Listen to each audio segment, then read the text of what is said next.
Papa put a man on the moon.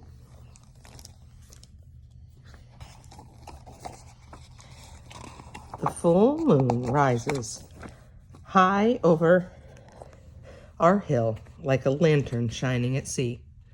Papa and I sit side by side, waiting until that bright halo arcs high over our heads. When Papa points, I squint to find the sea of tranquility where the newsman, Mr. Cronkite, said men will one day stand on the surface of the moon. I stretch my hand out straight as I can, but the moon's too far away to imagine an ordinary man reaching out to touch its face, just as easy as I touch my Papa's. 3 days ago, Mama whispered to me, Papa's job at the mill changed, and now he's doing important government work. The fabric he weaves is one layer in the spacesuits our astronauts wear. I ask him, Papa, aren't you proud? You work for the president. Papa closes his eyes and leans back on the steps. Only proud to make a living, Marthan. Only proud to make a living. But I know better. We hear it on the news each night and in chatter at the supermarket each Saturday. Our little mill village is one piece of something big, bigger than we ever dared to think it could be. I can't help but let that make me feel proud. When it's time for bed, Papa takes my toothbrush and bobbles it just out of reach, pretending it's twirling through zero gravity, like we saw the Apollo astronauts do on TV. To the moon, I cry, as he snatches me up, floating me to bed with twists and turns. I fall asleep dreaming I am drifting through the stars.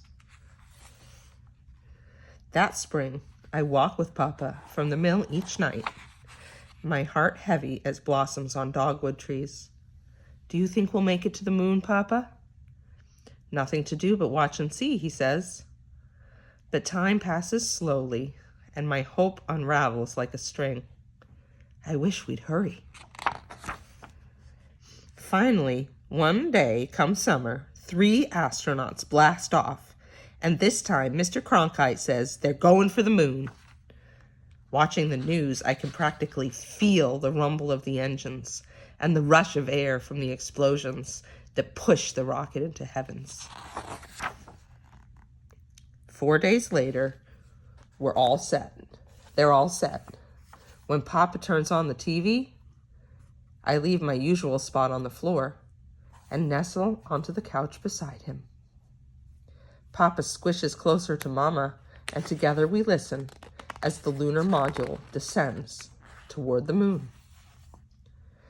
When Walter Cronkite takes off his glasses, repeating, oh boy, my heart starts beating the same rhythm. Oh boy, oh boy, oh boy.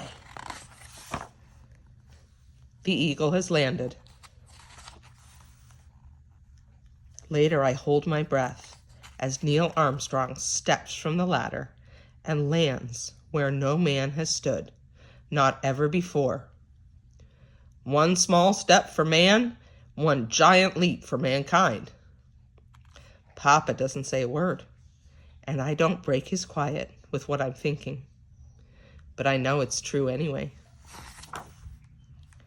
Somewhere in that spacesuit, in the thick layers protecting Mr. Armstrong, are threads my Papa touched. Threads he wove together into sheets of fabric, the same fabric keeping those astronauts alive in outer space.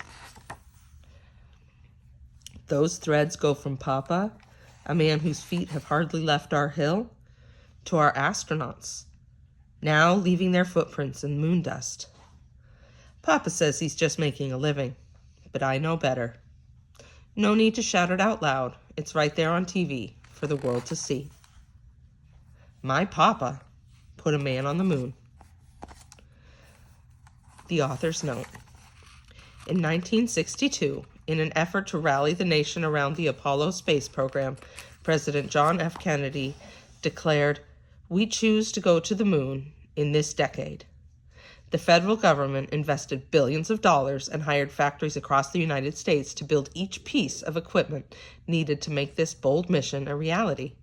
One of those factories was a J.P. Stevens textile mill in Slater, South Carolina, where my own grandparents, parents, aunts, and uncles all worked at one time or another. In the 1960s, this mill began producing beta cloth, a fiberglass thread fabric pioneered by Dr. Frederick Dawn, a NASA textile expert. This fabric would become one of the layers in the Apollo spacesuits. At the time, the mill workers who made this fabric felt they were simply doing their jobs, making an honest living in textiles. But when the mission was finally accomplished and Neil Armstrong stepped onto the surface of the moon, they knew they had contributed to a monumental American achievement. I wrote this book to honor the men, women, and communities across the United States that made the moon landing possible through their work ethic and dedication. Kristen Dempsey.